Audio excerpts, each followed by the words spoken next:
You know, on this program, we talk a lot about good and evil, but what does that really mean? How does it really clash? And also later on with our special guest tonight, Dr. Joy Jeffries Pugh, we're going to be talking about the Shroud of Turin. There's always been a question about, is it real? If it is, what about the blood that may be the blood of Jesus? Can it be cloned? We'll be back in a moment on Coast to Coast AM. I'm looking forward to tonight. Should be a classic coast-to-coast program with Dr. Joy Pugh. Background involves working as a researcher and counselor, human services director, consultant. Her love for prophecy began at 6 years of age after having a very unusual and prophetic dream about the end of time. Most importantly, more than 30 years now, Dr. Pugh has been involved in researching biblical prophecy, and she consults with people from all around the world on various issues and current events involving science and religion. And she also serves as a consultant in education with the Mutual UFO Network regarding the spiritual and religious aspects of paranormal and UFO experiences. Full program tonight with Dr. Joy Pugh. Hey, Joy, how are you? Great, George. It's wonderful to be your guest tonight. I'm looking so forward to our time together. Me too. Great work that you've done, both in Eden, the Good and Evil, 666, your latest book, The Antichrist. Fascinating night tonight with you. Tell me about this 6-year-old event, though. What was that? Well, you know, it's very strange because, of course, when I was a child, living in South Georgia, we had one TV station, and that was all that we could watch. And that's where I picked up the little accent, right? That's right. And so we had, good little programming and things like that, and I found it quite unusual that when I was 6 years of age that I would have had a dream of the magnitude in which I found myself in this particular dream. And I woke up and immediately went and got my grandmother and told her that I had this dream, and it just really unnerved me, and that I really felt like I needed to go to the church, and that I needed to really, think about, really just being baptized. But it really just scared me so bad. At 6 years old? Yes, at 6 years of age. And it was one of those kinds of dreams, and that's what I'm saying. On TV, the only thing I can ever remember watching was maybe Walt Disney, and Andy Griffith and things like that. I would have never seen anything that would have been what I thought was that devastating. Care to share some of the dream with us? Yes, it was absolutely nothing like I have ever seen, even in all the wars and the footage of the wars that we are now able to see in real time, when we're blowing up other countries and whatever. I've never seen the devastation like I saw in that dream that night. Never.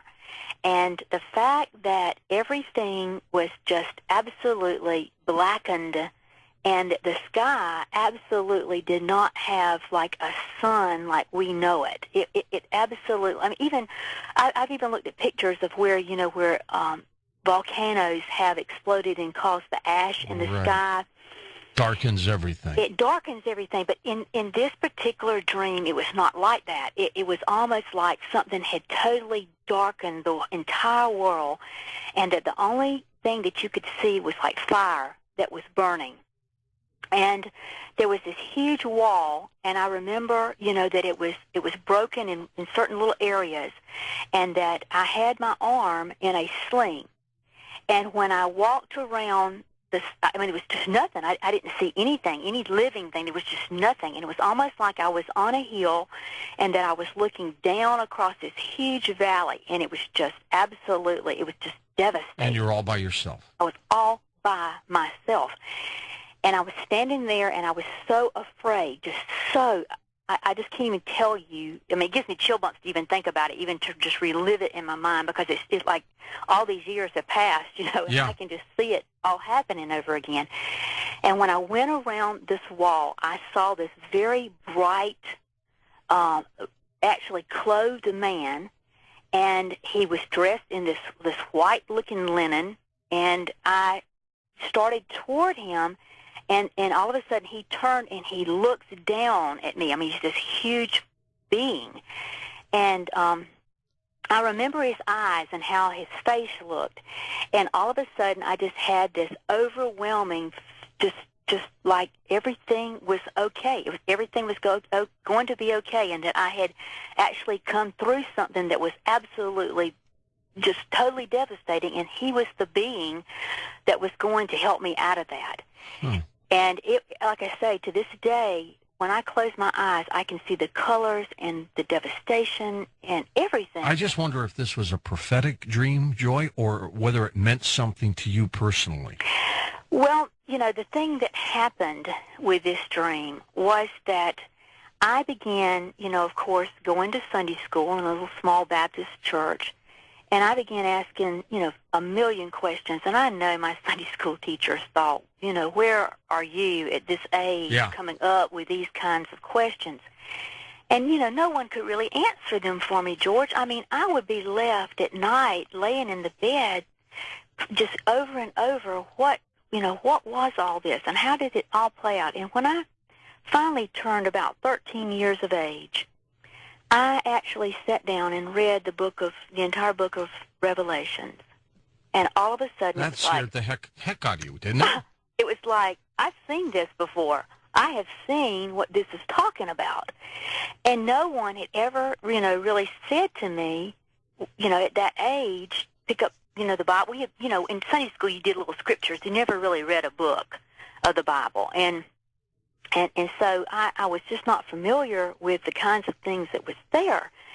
And so when I read that, I was like, I was devastated, but at the same time, it gave me an understanding that for all this searching that I had done for years, like 7 years of my life, trying to figure out, what I had seen. It was almost like it was a revelation. I mean, it was a revelation, but it was a revelation. Literally.